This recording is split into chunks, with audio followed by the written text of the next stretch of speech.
Cette jeune infirmière percutée par un véhicule le 19 août dernier est décédée le 3 novembre. Après 3 mois d'enquête, 2 jeunes de 18 ans ont été interpellés mercredi à Nouméa. Ils ont reconnu les faits sans exprimer de remords durant leur garde à vue et viennent d'être placés en détention provisoire. Caroline Antich-Martin et Gaël Lecheverry.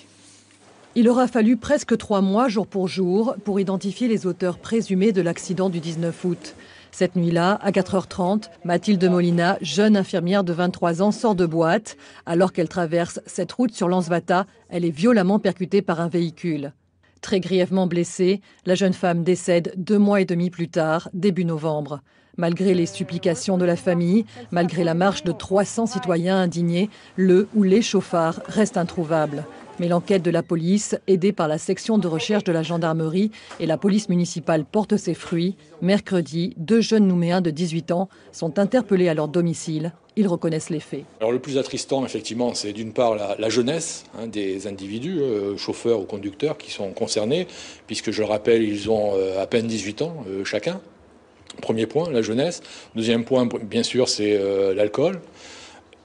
Possiblement la consommation de cannabis également, qui alcool plus cannabis, ça fait effectivement un cocktail malheureusement détonnant.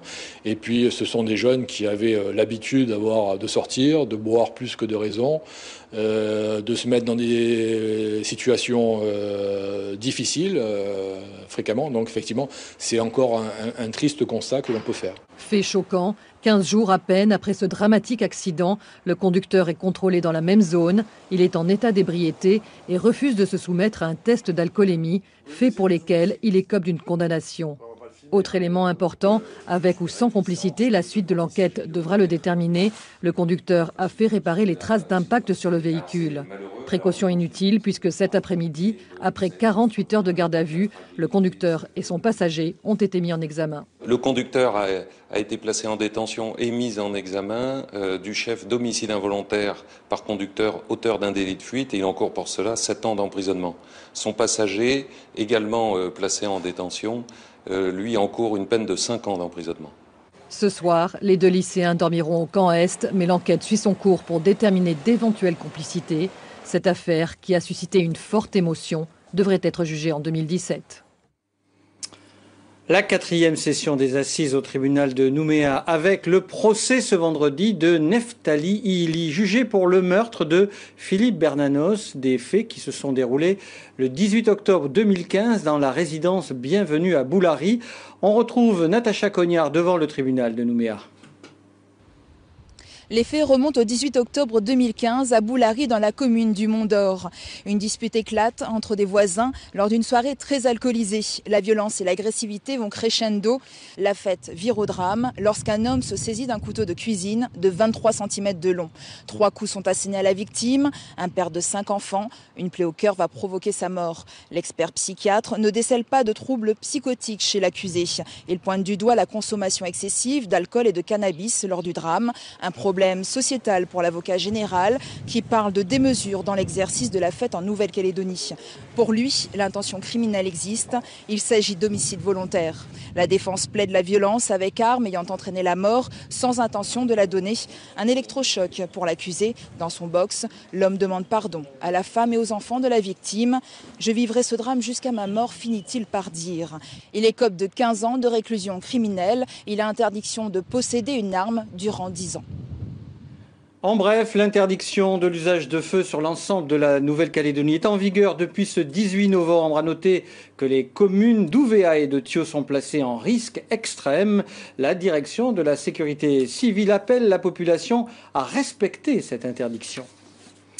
Et de leur côté, les hommes du feu mobilisés, vous le savez, ils ont essuyé plusieurs tirs de fusil dimanche 13 novembre. Et pour que cet acte de violence ne soit pas banalisé, une centaine de pompiers s'est rassemblée devant les grilles du Haut-Commissariat. Ils ont obtenu de l'État la mise en place d'un protocole d'intervention. Les précisions de Brigitte Wahap et José Soliard. Touché aux pompiers. Il s'est passé des événements cette année, pas simplement dimanche à Païta. Donc le but c'était de marquer le coup, d'accord, de communiquer, de dire attention à la population, à nos autorités, on ne doit pas toucher aux sapeurs-pompiers. Pour les pompiers, les tirs sur le camion sont la goutte de trop. Déjà en début d'année, un véhicule d'intervention avait été la cible de cocktails Molotov à la tribu de Saint-Louis. La caserne du Mont-d'Or a trouvé sa propre solution pour intervenir dans la tribu. Depuis le début de l'année, on a été 6 fois agressés par des jets de pierre, des jets de boules de pétanque. Le dernier en date, c'est au mois de mars, on a reçu quand même 2 cocktails Molotov sur un véhicule.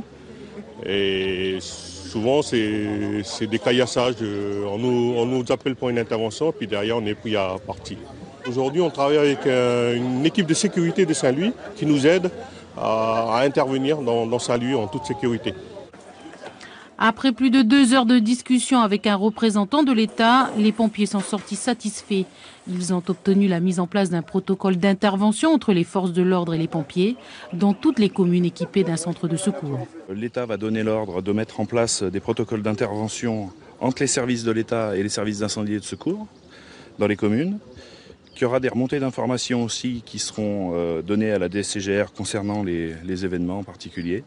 Et enfin, un appel à la population pour une réelle prise de conscience que l'on est là pour sauver les gens et pas pour essuyer des tirs. Ce protocole permettra aux gendarmes d'accompagner et d'assister les pompiers lors d'interventions risquées.